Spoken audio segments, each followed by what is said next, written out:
After 3 years of silence, I finally got a letter from my dad, the man who had treated me like nothing and pushed me away.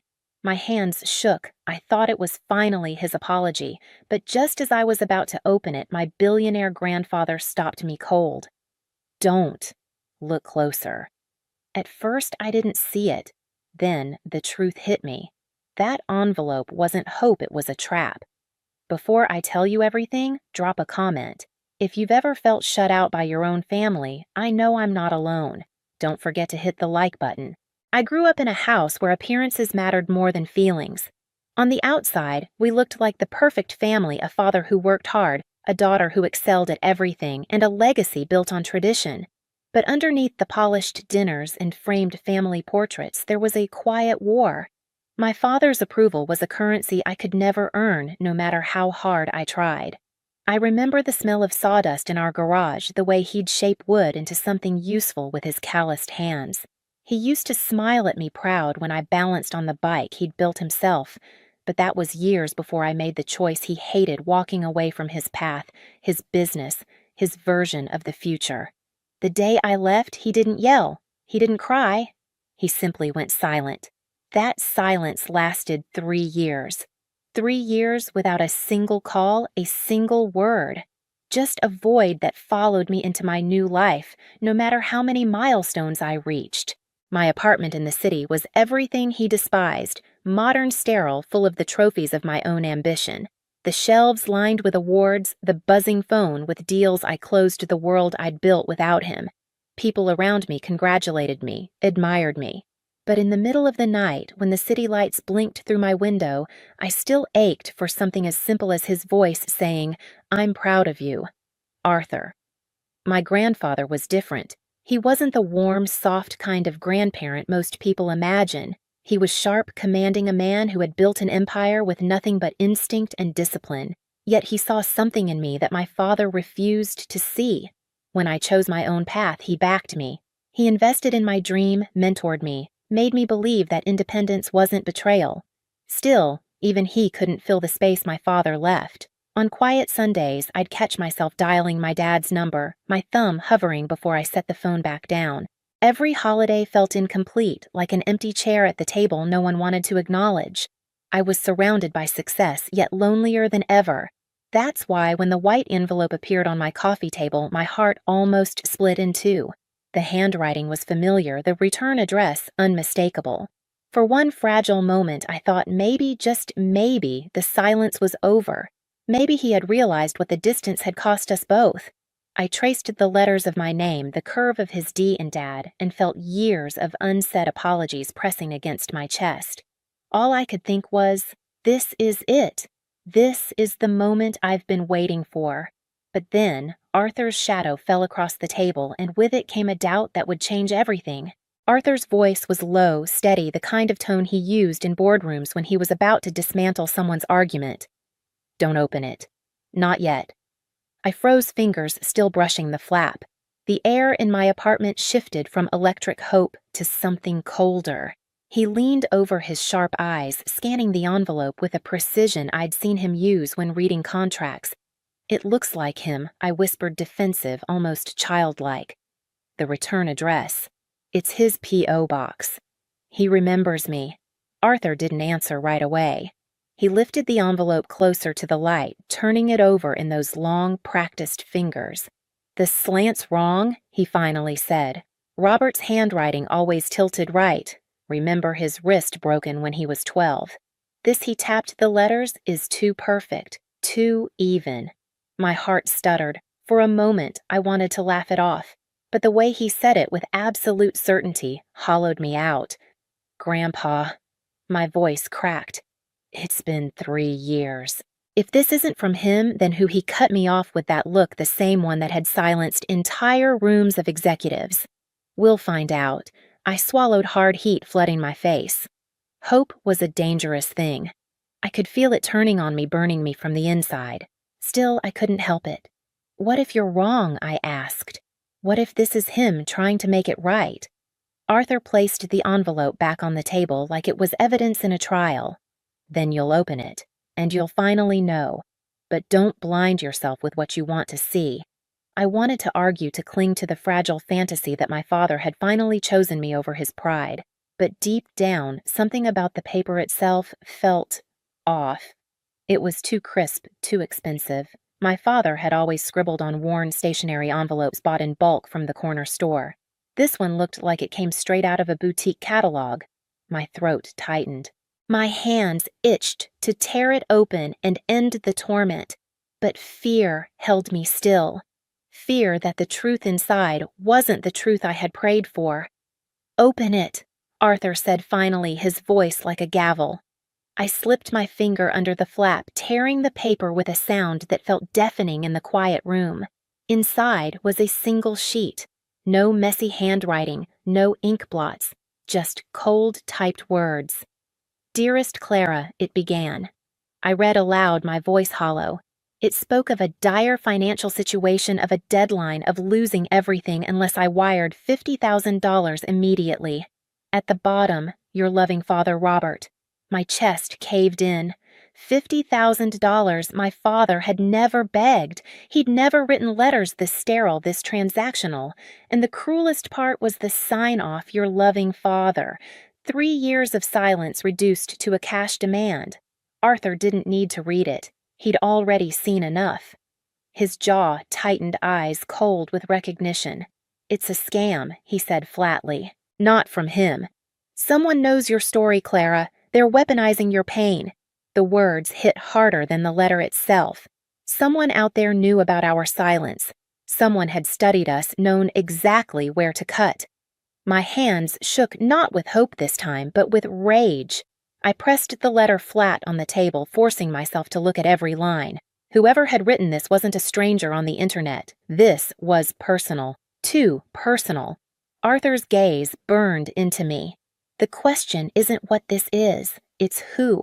And in that moment, the dread in my stomach told me the answer might already be close to home. I couldn't sleep that night. The letter lay on my coffee table, like a loaded gun, silent but deadly. Every time I closed my eyes, I saw my father's face, the last time we spoke, hard, distant, his silence cutting deeper than any insult could.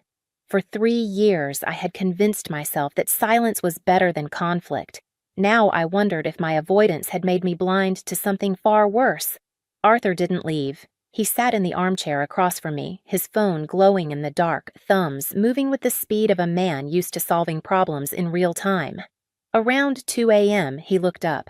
"I have a private investigator starting a trace on that account number.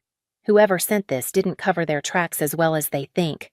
I nodded, though my chest still ached with something heavier than logistics. "What if it really is him?" I whispered. "What if Dad's fallen that far?" Arthur's eyes softened for just a second.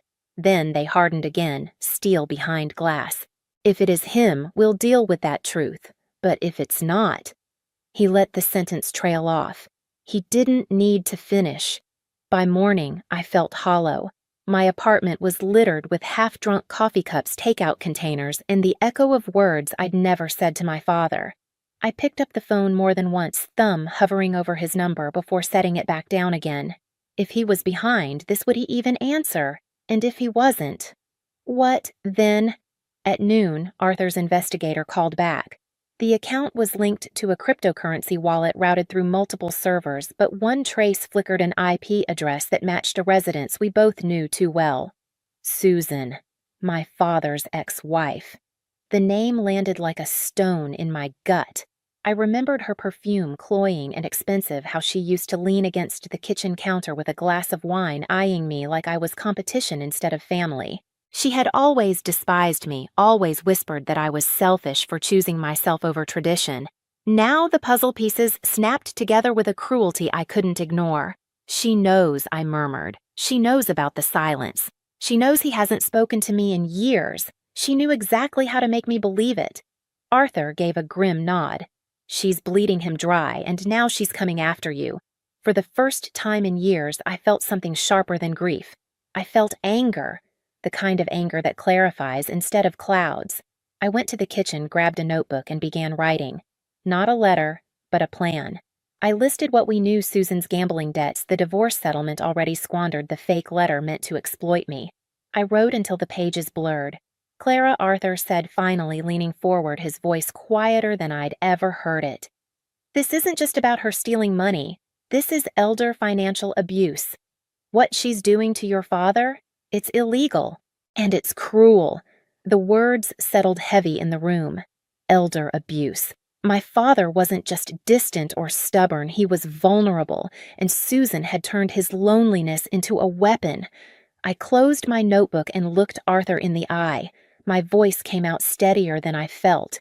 Then we fight back, not with silence. Not this time. He gave a small approving smile. Good, because the day they come back from their trip, we'll be ready. For the first time since that envelope appeared, I felt the balance shift. I wasn't just the daughter waiting for an apology anymore. I was the one setting the trap. The cafe smelled of burnt espresso and old wood polish, the kind of place where secrets could pass unnoticed. I sat at a corner table, my hands wrapped tightly around a lukewarm cup, the burner phone hidden in my purse.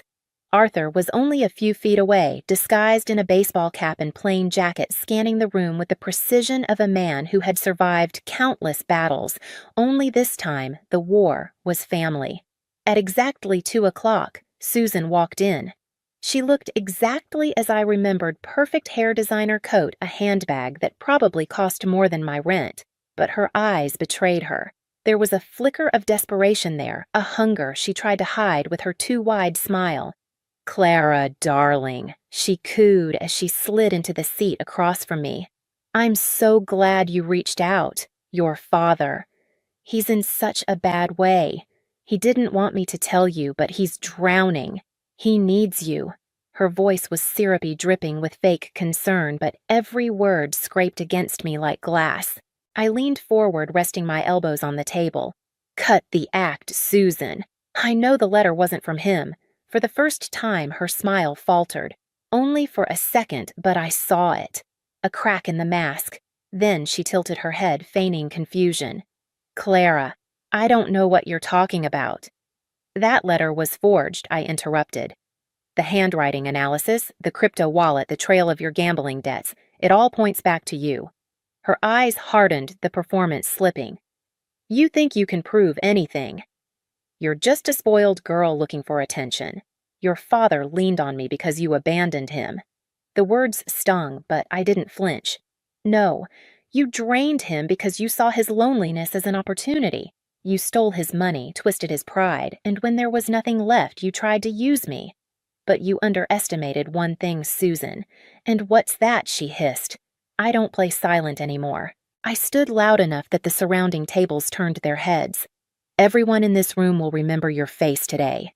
Panic flared in her eyes as she tried to stand, but before she could move, 2 uniformed officers stepped through the cafe door. They crossed the room in seconds, blocking her path. "Susan Miller," one officer said firmly, "you're under arrest for fraud and financial exploitation." Her composure shattered. She shoved her chair back, nearly toppling it, but there was nowhere to go. The officers cuffed her as the entire cafe fell silent, eyes locked on the spectacle. "You think this will stop me?" She spat at me, her voice sharp with venom. "Your father chose me. He always chose me." I felt Arthur's presence behind me, steady, grounding. I met Susan's glare without blinking. No Susan. He was manipulated, and today that ends. As the officers led her out, her heels scraping against the tiled floor, the room buzzed with whispers. Strangers' eyes followed her, recording the fall of a woman who had built her life on lies. For the first time in years, I felt something close to justice. Not peace, not yet. But the balance had shifted, and I knew the real confrontation was still waiting at my father's front door. By the time Susan was shoved into the back of the patrol car, my adrenaline was gone, replaced by a cold, hollow ache. Arthur and I didn't speak as we left the cafe. There was nothing left to say. We had won the battle, yes. But the war, the silence, the years of absence between me and my father still loomed. That night, I drove to his house. The driveway was the same as I remembered, lined with rose bushes he used to fuss over every Saturday morning. My chest tightened as I walked up the familiar path. It had been 3 years since I'd stood on that porch, 3 years since I'd heard his voice without bitterness in it. My hand hovered over the doorbell, shaking. When the door opened, the man standing there was not the father I remembered. His shoulders were hunched, his face gray eyes sunken like he hadn't slept in weeks. He looked smaller, diminished, somehow like life had been steadily carving away at him. "Clara," he whispered, voice breaking on my name. "What are you doing here?" My throat closed. "We need to talk, Dad." He stiffened.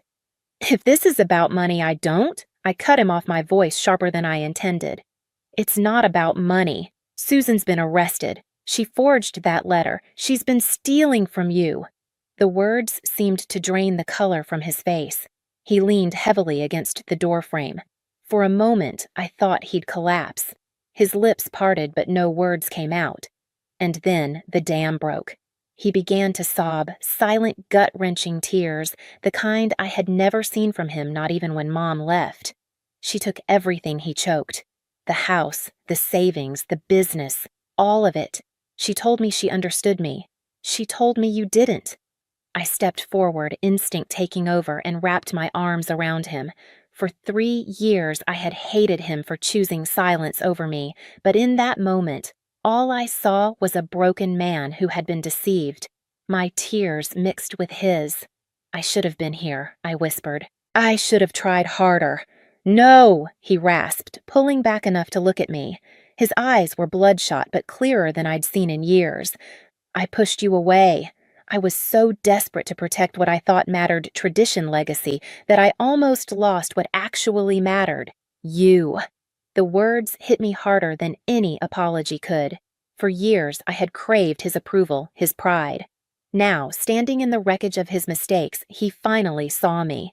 Not as a disappointment, not as a betrayal, but as his daughter. We sat in his living room for hours, talking through the silence we had both carried like chains. He told me about Susan, how she'd swept in during his loneliness, how she had filled the void I left with sweet words and manipulation. He admitted he had been too proud, too stubborn to admit he was wrong. And I told him about my life. The business I'd built the nights I lay awake staring at my phone wishing for his call. The anger, the longing, the emptiness. Every word felt like removing a stone from the wall between us. By dawn, the wall was gone. In the weeks that followed, things changed, slowly, painfully, but undeniably. My father began to rebuild not the business, not the old life he had clung to, but himself. With Arthur's help and my own, he started to face the mess Susan left behind. Court cases, financial reconstruction therapy. It wasn't easy, but for the first time, he didn't try to face it alone. One morning, I opened my mailbox and found a leather-bound journal. Inside was a letter written in his real handwriting, imperfect, tilted to the right from that old wrist injury. "My dearest Clara," it began. "I can't undo the silence of the past 3 years, but I can tell you this, I was wrong. You are not my disappointment. You are my legacy. Not the business, not the tradition. You, your strength, your courage, your heart. That is what I am proud of." The words blurred as tears filled my eyes. For the first time in years, the silence was gone, not broken by lies, not by scams, but by truth. I closed the journal and pressed it to my chest. The scars of those years would always remain, but they no longer defined me. They no longer defined us. And as my phone buzzed later that evening with a text from him, "Dinner tomorrow. My treat," I realized something. Sometimes it takes betrayal to reveal love. Sometimes it takes a trap to bring the truth into the light. We weren't just father and daughter again. We were survivors, and we had finally found our way back. Looking back now, I realized the letter that nearly shattered me was also the thing that saved us. It forced the silence to break, dragged the truth out into daylight, and made us face what we'd been running from. My father lost his money, his pride, and almost his family. But in losing it all, he finally found the courage to hold on to me. If you've ever felt abandoned, used, or betrayed by the very people meant to protect you, you're not alone. Family doesn't always mean loyalty, but justice, love, and truth will always outlast betrayal. And if this story struck a chord with you, drop a comment, share your own experience, and hit subscribe so you don't miss the next one. Because sometimes the stories we survive are the ones worth telling.